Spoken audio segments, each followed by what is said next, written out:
messieurs, bonjour et bienvenue dans votre émission Dans les couloirs de la CENI. Ce nouveau numéro partira par une session de formation de 2 jours sur la gestion de la logistique opérationnelle de la centrale électorale. C'est le président de la commission électorale nationale indépendante, Denis Kadima Kazadi, qui a donné le top départ de cette session de formation. C'était le lundi 23 mai dernier à l'hôtel Memling, et ce en partenariat avec la Fondation internationale pour les systèmes électoraux AIFES. Celle-ci a précédé le démarrage des opérations d'acquisition de différents équipements et de leur déploiement. Suivi. Les contraintes logistiques ont constitué et constituent encore à ce jour des défis majeurs à l'organisation des élections dans notre pays. L'acquisition des différents matériels, le déploiement des dits matériels, depuis les lieux de production jusqu'aux différents lieux d'utilisation à travers le pays, constitue un véritable défi auquel nous devons déjà nous y pencher sérieusement. Ce qui justifie toute l'importance que le bureau de la CENI accorde aux présentes assises, dont l'objectif général est d'améliorer l'organisation des élections prochaines par une gestion rationnelle de la logistique opérationnelle. Nous remercions donc AIFES et USAID pour l'accompagnement qui intervient après nous. Mesdames et messieurs, j'invite les participants à cette formation à identifier les points faibles et forts du plan logistique de la CENI en vue de dégager des recommandations idoines. C'est sur cette base que, tout en souhaitant plein succès à nos travaux, au nom de l'Assemblée plénière de la CENI, je déclare ouverte la formation sur la chaîne logistique opérationnelle du gouvernement. Cette formation s'inscrit déjà dans une série qui a commencé l'année passée avec Madame Adel, qui avait eu à organiser avec un certain nombre de cadres de la CENI sur une semaine.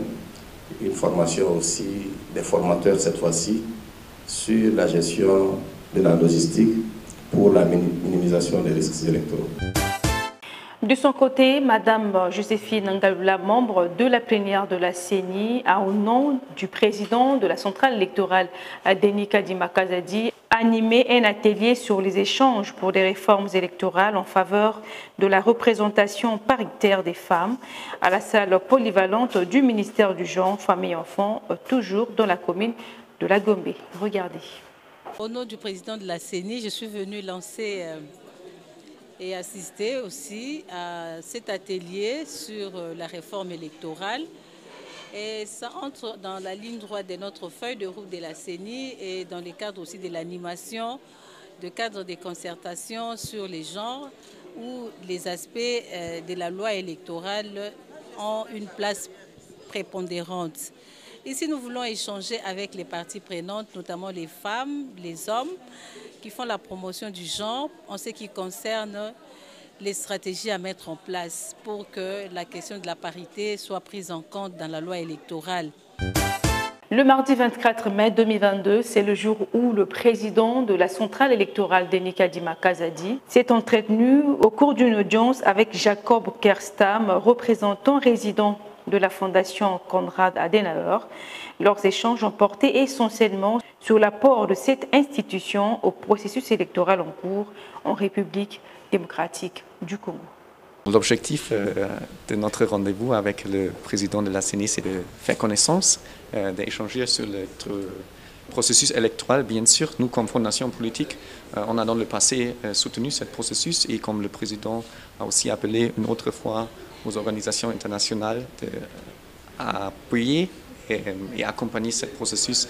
C'était un premier rendez-vous de travail pour d'abord faire connaissance et échanger les vues différentes. On ne peut pas encore parler, on ne peut pas encore donner en détail. On est en train de faire cette élaboration, d'analyser qu'est-ce qu'on peut faire, qu'est-ce que vous attendez bien sûr, parce que ça devrait être un partenariat. Ce n'est pas à nous ou bien les autres partenaires de dire comment ça devrait passer. Mais on est prêt à accompagner et travailler ensemble sur ce processus. Pour avoir les élections l'année prochaine, en décembre 2023, dans un processus qui est intégral, libre, juste. Les élections, en général, c'est l'idée des élections qui devraient être à nos avis être respectés. Pour sa part, le questeur adjoint de la Commission électorale nationale indépendante, Mme Sylvie Birembano Balumé, a au nom du président Denis Kadima Kazadi procédé à la clôture le 24 mai 2022 de la session de formation sur la gestion de la chaîne logistique opérationnelle de la centrale électorale. Les participants sont désormais outillés pour faire face à la problématique du déploiement de l'ensemble du matériel électoral.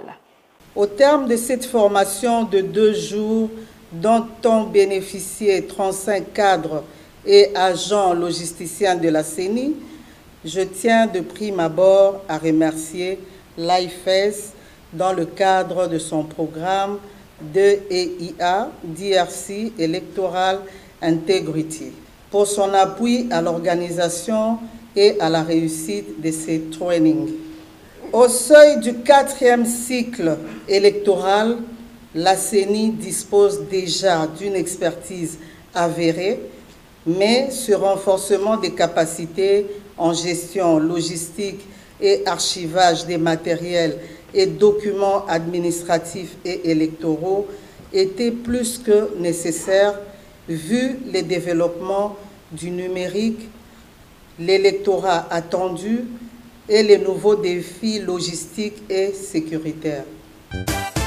Par ailleurs, dans le cadre d'actualisation de données cartographiques, la Commission électorale nationale indépendante a procédé à travers ses 179 antennes disséminées dans le pays au test et le recrutement de plus de 9000 préposés à la collecte des données cartographiques qui seront formés et déployés dans 5910 groupements et 385 communes que compte la République démocratique du Congo. Il s'agit donc des candidats en test à l'antenne de Bayimba de la province du Congo. Et pour terminer, sachez que la centrale électorale a changé de visage. Nous allons vous faire découvrir son nouveau logo. Il a été présenté officiellement par le président Denis Kadima Kazadi. La cérémonie a eu lieu le lundi 16 mai dernier à l'hôtel Béatrice de Kinshasa. C'était en présence des responsables des médias. Électorale en toute transparence. Ensuite, il y a une main d'un électeur ou d'une électrice en train de glisser son bulletin de vote. C'est ce que vous voyez là. L'urne est présentée sous 45 degrés, offrant 2 faces. Celle de gauche reprend l'inscription Commission électorale nationale indépendante avec la mention en bas République démocratique du Congo, soulignée par les 3 couleurs bleu, jaune, rouge du drapeau national. Celle de droite représente le sigle CENI, inséré dans la carte du pays. La couleur principale du logo de la CENI est le bleu, qui est le symbole de la vérité et de la confiance. Elle couvre l'urne et la main. La vérité pour traduire la transparence et la confiance de l'électeur au processus électoral où son vote sera valablement exprimé. Le bleu vient donc traduire la nouvelle vision, une CENI de standard mondial qui imprime une culture démocratique pérenne en République démocratique du Congo. Ce logo découle de la contribution de tous les membres, agents et cadres de la CENI, et cela s'est passé lors des différents ateliers et réunions que nous avons eus. Donc ce logo est un produit fait maison. J'aimerais ici féliciter nos 2 concepteurs, agents de la CENI, à savoir M. Vini Bachomeka et M. Fabrice Ngola. Voilà donc le logo.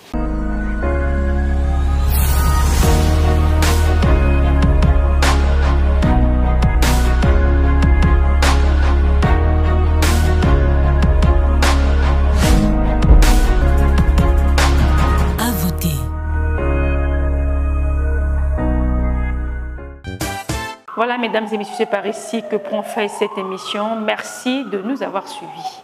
À très bientôt.